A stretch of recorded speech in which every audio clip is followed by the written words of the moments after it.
Andros, when I think of this, Mauricio Pochettino, is he somewhat to blame for this?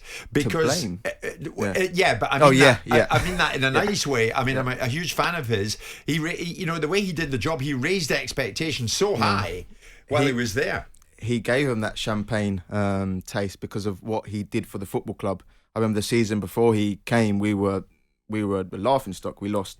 I remember 5-0 to Man City, 5-0 to Chelsea. I think 5-1 or 6-0 to Liverpool. We got destroyed that season, and then fast forward 4 years, Spurs are sitting in the Champions League final. So for me, Pochettino had Tottenham punching above their weight for 4 or 5 years, and it's just a big mistake that Daniel Levy made was not backing him, not giving him that champagne budget, and that Spurs undoing, and now they're back to square one, as it were. Yes, you think it was a major mistake that he's no longer there? It should be there. It was a big mistake, but if I put my foot in the shoes of Daniel Levy, he'd got to the Champions League final without spending money. He thought he'd cracked it. He thought he'd had a manager that could get success without spending the money. So in his mind, he thought, right, I'm not going to spend money. I don't need to. I'm going to continue. You have the squad. They got to the Champions League final. You continue.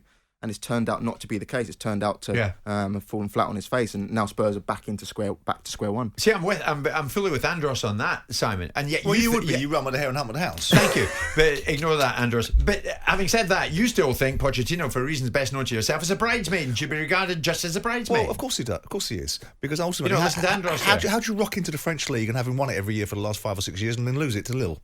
Oh, I think he arrived in the scene very late. Yeah, I think. But hold on, didn't Tuchel arrive in the scene late? Oh, what did he go and do? Oh, he went on and won the Champions League. Yeah, but that's an isolated incident. No, it's Pochettino not. There are managers that have instant success and they come down and they have the feel-good factor. They play some five-a-sides. Everyone's happy. Yep. And there are managers like Pochettino who want to improve the team, want to improve the fitness, want to change the culture, change the way you eat, change the way you sleep, change the way you think about football. So for me, Pochettino... And change the fact that you win the league every year if you're in France. We changed that. Yeah, well done. Well, when Tuchel got sacked, where was it? Where were PSG in the table?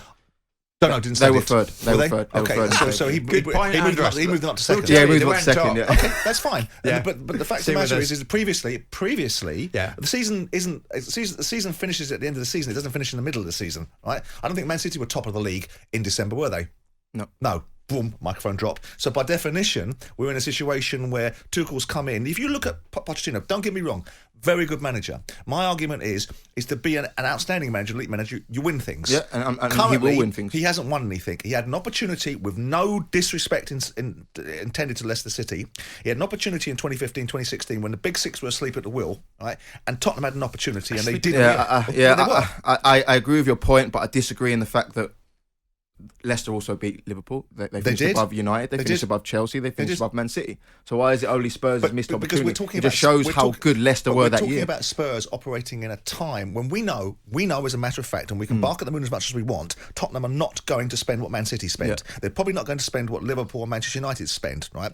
So in that time, when those guys were asleep at the wheel, they had an opportunity to take it away and win the league, and they didn't do it because we're talking about Tottenham. They've also had cup semi-finals, which they haven't won. They've also had Champions League finals, which they haven't won. So you have to look at that and say, well, what's the common denominator? The common denominator is Mauricio Pochettino, which gives me the argument that he's a bridesmaid, not a bride. I look at that group of players he had at Tottenham at that time, and whilst he didn't spend big dough to get a lot of them, he had the 2 centre-halves in their pomp, the 2 full-backs at that particular time, like flying machines. You had Eric Dyer with some legs, Harry Kane and Dele Alli with their heads on, right? And you had a decent side. So he had every opportunity to be successful with that side. And when it declined, he wasn't going to get the support, perhaps from Daniel Levy, that other clubs would give a manager.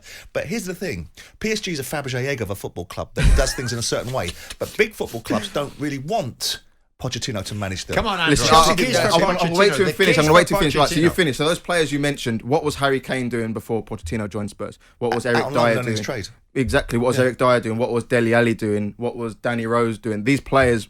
Good recruitment from Tottenham. But I was in that dressing room. I saw how much he improved those players. And we're talking about Harry Kane. I think before Pochettino came in, he may have scored 3 or 4 goals towards the back end of that season under Tim Sherwood. And within 2 months of Pochettino coming, he's one of the world's best strikers. And I bow to your knowledge for being in that dressing room. But no, there was not a Spurs fan, and if I'll defy you to find one, besides the fact that someone's going to make it up as it go along now, that went, oh, we've just taken the Southampton manager. We're full of enthusiasm for it. Yeah, but that doesn't mean anything. And look what he's proved. Santa then when they're not enthusiastic about him. Yeah, I'm agreeing with you, Santa. We're going back to Pochettino. Yeah. You're discrediting his achievements at Spurs. I'm not discrediting it. I'm putting it into context because if you want to be an elite manager, being an elite manager means winning something, doesn't it? Yeah. Yeah, well, nothing. He took Spurs to the top table. He took them to the cusp of winning the greatest competition in club football. And then after that, he said to Daniel Levy, "I need a real allegedly." And Daniel Levy pushes back about it and says that's not what actually happened. Who finished second in the Wimbledon final in 1978? You don't know, do you? Because who cares? But you're not listening to what I'm saying. He took them to the top table. He preempted what happened. He said, "I've come to the end of the cycle with this team. He needs to go. He needs to go. He needs to go. He needs to go. I need money to spend. I need to bring into better players to be able to take Tottenham to the next level." And he didn't get it. But we say that, and that's an allegation that's levied, and it might well be right. But if he's saying these players need to go, right, and we need to change them up, right, then why weren't those players sold and those funds redeployed? Jim White and Simon Jordan, Monday to Thursday morning, 10 till 1. On AM, on DAB, via the talkSPORT app and on your smart speaker. talkSPORT.